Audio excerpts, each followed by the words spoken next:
Hi everybody, in this video I'm going to be reacting to a video. The title is called "The Model Minority Myth About the Asian American Pacific Islander Community is Harmful. Here's Why." And this was posted by Good Morning America on May 20th, 2021. I thought it was an interesting idea to react to this video, particularly because I'm Asian American and I know about the model minority myth, so let's see what this video has to say about it. Let's go. Have you ever heard these stereotypes about Asian Americans and Pacific Islanders? Wow, baby, me so horny. We are naturally good at math. Come on! Do math! We are submissive. We give you top secret at the massage. How did Ryan use it as an object? As an object. Ryan used me as an object. As women, we're exotic. As men, desexualized and passive. What's happening, hot stuff? Or that we all look the same. Sorry, man. Oh, y'all look alike. And I've heard all my life that we must be wealthy. Yeah, right. But here's the thing. We're not all crazy rich Asians. So where do these stereotypes come from? To start, like many stereotypes about one group, they aren't true, and it's difficult to trace their origins. The thing is, I personally believe that these stereotypes exist for a reason, and it's not particularly accurate to say that they're not true because they do apply to some people, but it's wrong to assume that just because it applies to some people of a group, that applies to everybody in that group, and that's what's harmful about it. Because I do know Asians who are good at math. I'm good at math, and I know people who do fit those type of stereotypes. However, that doesn't mean that all Asians are like that. There's another stereotype about the AAPI community you may have heard of. It's called the model minority myth. It claims we are the best minority, the hardest working group in the country, and the one that causes the least trouble in America. The myth may seem somewhat complimentary. For the longest time growing up, I used it as a crutch so others would think highly of me. But now as an adult, I don't take it as a compliment. One of the most harmful parts of the myth is that it portrays us as well-behaved outsiders. Yeah, I agree too, because if you think of someone as submissive and they don't create trouble, well then that means that a lot of people are gonna try to walk over them or try to do whatever the hell they want and expect that Asian Americans won't fight back. So that's harmful. To follow all of the rules, which can ultimately lead to a comparison to other ethnic minorities in America, whose own wrongfully placed stereotypes differ from ours.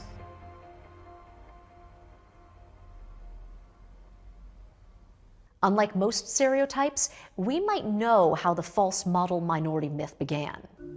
Some scholars suggest the model minority myth was sparked by sociologist William Peterson in 1966 when he wrote an article for the New York Times magazine called Success Story, Japanese American Style.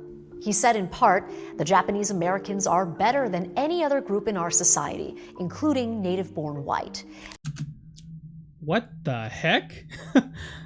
That's news to me. I don't think that Japanese Americans are viewed as even higher than native-born whites.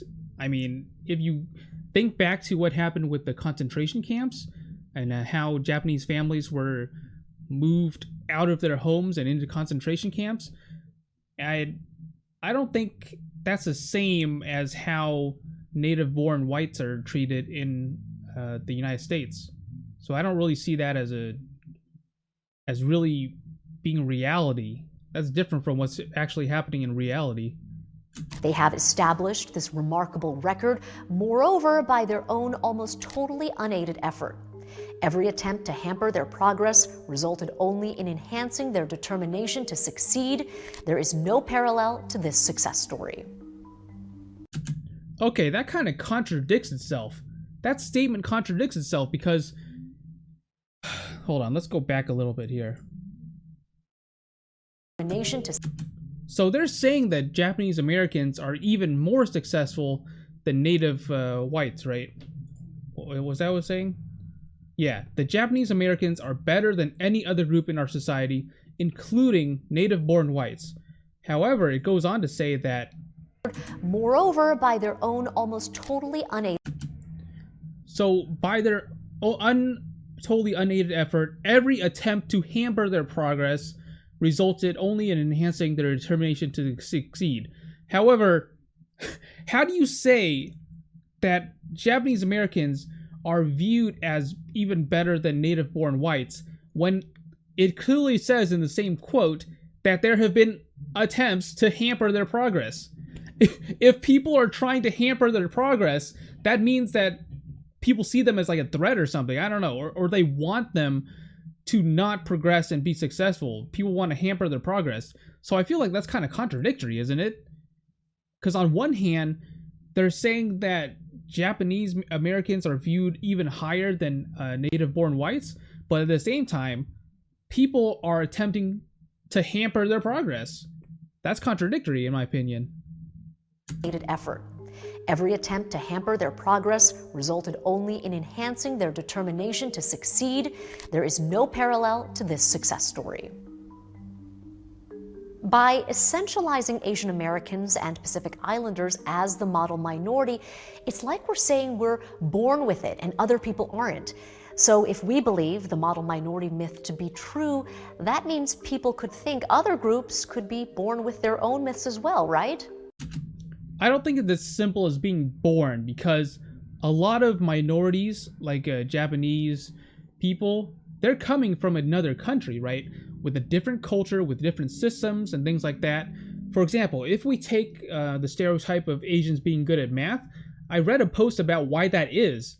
I think a very simple example is the way what we call numbers. Like we go from 9, 10, and then we switch to 11, 12. Like, what the heck is that? The system of numbering is completely inconsistent in English language, but in other Asian languages, it's fairly consistent. You know, you say 10-1, 10-2, 10-3, etc. And other things like that. It's just a completely different mathematical system. And I think that ties into why a lot of Asians tend to be good at math. But I don't think it's necessarily a matter of being born with it. It's more like you're coming from a different country with a different culture, with a different sets of systems, including math and things like that. And that might be why Asians coming from other countries to America might seem as though they're good at certain things. This concept has driven a wedge between the AAPI community and the other diverse groups in America. Let's hear from Claire Jean Kim, professor at the University of California, Irvine, who is an expert on the history of Asian Americans. What this set of ideas does is it says that Asians succeed because of something they have inside of them, and other minorities don't have that. The model minority idea is a way for white people and the mainstream society to say back to the Black freedom movement, well, actually, some people succeed. It's just you're not succeeding because you lack these values. No one is born a stereotype. By relying on stereotypes to explain people's predicaments, we let the system around us off the hook. And maybe it's the system itself that's reinforcing these stereotypes that hurt people of color every day. Now, the model minority myth isn't just what people expect of us, it's also been internalized by us over the decades. In 2019, suicide was the second leading cause of death in the US for people ages 15 to 24 years old. That year, the leading cause of death for Asian Americans and Pacific Islanders ages 15 to 24 years old was suicide. Wow.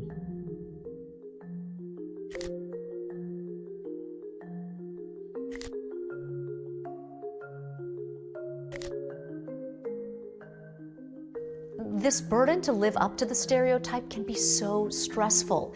It can cause depression, sadness, anxiety, and despair when individuals can't live up to being the smartest, the richest, the quietest Asian American or Pacific Islander out there. This is such a complicated... And I feel like this shows that we've gone in a full circle. see, there's those stereotypes that Asians fit into this specific mold. And because of that being around, Asians develop a sense of pressure to fit that mold, which results in more stereotypes that Asians fit this mold, and then it just keeps on going in a circle, right? So now we've reached a point where, like, Asian Americans feel an immense amount of pressure to fit a certain mold, and if we don't fit that mold, we get depressed and things like that. It's really bad. But it's complicated because since these stereotypes do exist now, and we feel the need to fit the certain mold, a lot of Asians try really hard and actually end up fitting that mold, and they actually end up being successful and high income and whatnot and good at math, etc. So it just reinforces that stereotype, and it just keeps on going in a circle. It's a really complicated topic, actually. Yeah, I think she's right about this. Topic. Our AAPI elders traditionally value obedience and teach us not to start trouble with others. I know I used to embrace the idea of being a model minority because it made me feel like I could be accepted more easily. Hold up. These ideas about being, being less trouble and being respectful to elders and things like that, this is insane. Why would they... This is so stupid. Like, why would you think that those type of things are specific to Asian Americans specifically? These type of things exist in Asia, in the countries that they're coming from to begin with. So it doesn't make sense to say that, oh, well, Asian Americans specifically are, subservient and they want to get out of trouble and things like that. Aren't these ideas already existing before they're in America? I don't know, man. Like, I've been to Vietnam a couple times, and there's a huge amount of, people to respect their elders and stay out of trouble and things like that, and not create drama. I think those type of ideas existed even before the Asians get to America.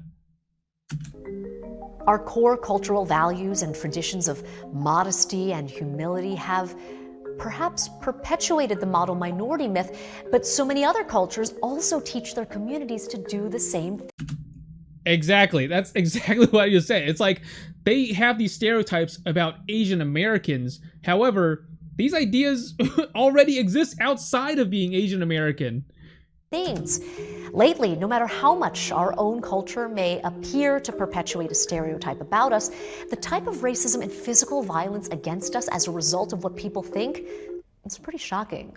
New video tonight shows a 70-year-old grandma knocked to the ground and robbed of her purse in Oakland. Another brutal attack on an Asian woman. 6 of the 8 victims are of Asian descent. I'm so afraid to walk the streets and do my errands. Okay, I'm going to try and get through this without tearing up. How many stories of elderly Asian Americans being attacked will I be alerted to today? And today, this is a true story, the answer was 5. All of them before 10 o'clock in the morning. I hope that it would never happen to any of my family members. His mom, not the only victim, but another Asian senior, aged 78, 1 week earlier, attacked in the same area. Asian American.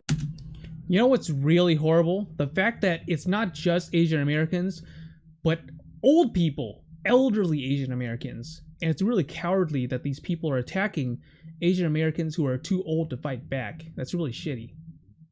Pacific Islander history in the United States dates back centuries. Like many groups in America, our history is paved alongside discrimination. And usually that painful history didn't get taught in school. I certainly don't remember it.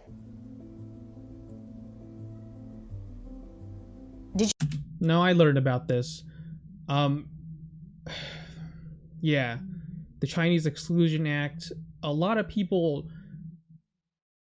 the government treated Chinese people like outsiders, and they wanted to prevent them from getting in the country in the first place. Did you know the Chinese Exclusion Act in 1882 was the first law to pass that banned immigration of a particular nationality or group?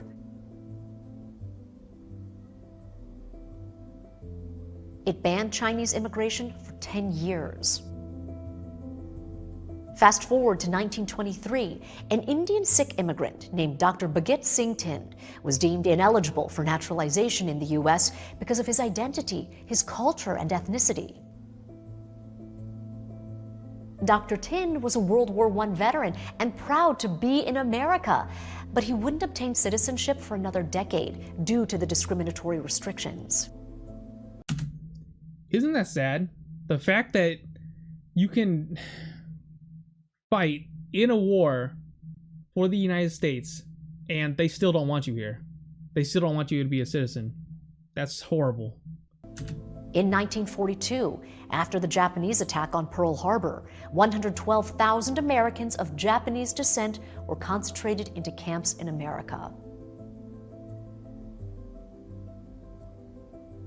No matter how long they had been here, these Americans were perceived as a threat to national security. After the September 11th attacks, many Asian Americans were wrongfully targeted, even killed. Just 1 month following the 9/11 attacks, were perceived as a threat to national security. After the September 11th attacks, many Asian Americans were wrongfully targeted, even killed. Just 1 month following the 9/11 attacks, there were over 300 cases of violence and discrimination against Sikh Americans throughout the US, according to the Sikh Coalition. In August 2012, 7 people were shot and killed in a domestic terrorist attack at a Sikh temple in Oak Creek, Wisconsin. Former President Trump frequently pointed the finger at China. Chinese virus. Kung flu. Stirring distrust of Chinese Americans, of all Asians for that matter, for being dangerous during the COVID-19 pandemic. And that's something that we really have to pay attention to, is that when there's racism against a specific type of Asian people, like Chinese specifically, or Korean or Japanese, that doesn't mean that it's only tied to that specific group, because people who are racist against Asians, they don't try to distinguish like which specific type of Asian they're being racist towards. Like, come on, they don't stop to think, hey man, are you what specific type of Asian are you specifically before I be racist to you? Like, no, that's not how it works. So because people are racist towards Chinese people, that affects Asians in general. And that's just how it is, because racists are going to stop to distinguish like if you actually are like Chinese or not, you know. There's going to be racist towards Asians in general. From March 2020 to February 2021, there were over 3,700 violent or hurtful reported incidents against the Asian American Pacific Islander community. You need to leave. Asian piece of But there were likely a whole lot more than that, because not all of the attacks are disclosed. People were scared to report. People feared for their lives and, of course, didn't want to speak out. All of that is a tough history for us. And for so long, we were encouraged to stay quiet, to embody that model minority myth. But for me, as a journalist, as a human being, I could not sit and be still and watch this happening to my people and be silent and do nothing. I knew I had to be a vocal advocate for my community. Yeah, dude, we shouldn't be quiet about this. People should speak out about racism. The Asian American Pacific Islander community lifted their voices this year at last to say enough is enough. This is happening to us and we will not stay quiet any longer. Throughout my journalism career, this is nothing new. Racial slurs have been pelted against me, everything ranging from calling me China doll to the C word. I even got a message from a viewer who said my reporting was terrible and that they hoped I would get fired for being an activist when it comes to reporting on racism and hate against the AAPI community. This may not be a traditional response, but I posted that angry letter on social media and felt so empowered that my fans then defended me in the comments, and I realized it is okay to share your pain. The history of the Asian American Pacific Islander experience, it is undoubtedly a complex one. The AAPI community faced so many challenges in this country, dealing with the feeling of being the perpetual outsider. But the increase in attacks on the AAPI community has also brought about this silver lining, conversations of change and togetherness for the future. Vicious hate crimes against Asian Americans. It's wrong, it's un-American, and it must stop. We try to change those forces that make Asian Americans a target. I've been bullied my whole life because of how I look. It's not just one community. It is every community. The Asian American Pacific Islander experience is not a monolithic one. We aren't your model minority. We are different, flawless and flawed, beautiful and uniquely ourselves.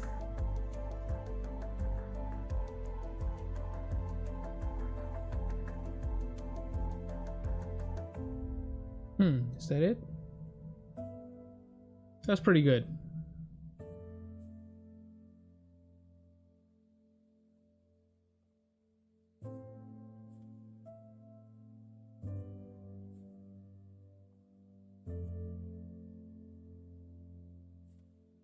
Pretty well shot. I like the message that it's sending. So here's the thing. It's impossible to look at Asian Americans and just say that they all fit into one single mold and that they're all the same, that they're all, you know, subservient, they won't fight back, they are good at math, etc., etc. They're high income earners, because everyone's different. Everyone's in a different situation. I mean, me personally, I don't come from a high income family, and I'm Asian American. I come from a low income family. So obviously, I'm someone who doesn't really fit into that model minority mold, right? Not everyone in my family is a doctor or whatever, you know? And I think it's harmful that people just look at Asian Americans and then just think that they're all in the same situation, because that's pretty dismissive. Sometimes Asian Americans do need help. They're not doing so well in life, or, you know, they need mental health, emotional health, maybe they're in bad physical shape. Like, it's pretty dismissive to just say that they're way more successful than even native born whites. Like, what the heck was that quote about? It was crazy, because like, there are challenges that we face, and instead of just saying that, oh, you're the model minority, you're like way more successful than native born whites, even, like, that's sort of dismissive of the type of problems that we are facing. I think it is better to sort of realize and come to terms with the fact that we are facing certain type of problems, and then do things to solve those problems, instead of just being dismissive and saying that you fit into a certain mold. But yeah, that's how I feel.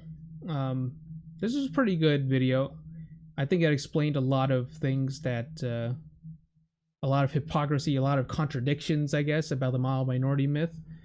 But yeah, me personally, I think one of the things that holds back a lot of Asian American immigrants is language. Because I've worked with a lot of people who have recently come here to America, and the toughest thing that they have to deal with is learning English and communicating. A lot of my jobs, they require you to speak English very fluently, and because of that, people feel like they can only work at the low-end jobs and they can't move any higher because they don't speak English fluently.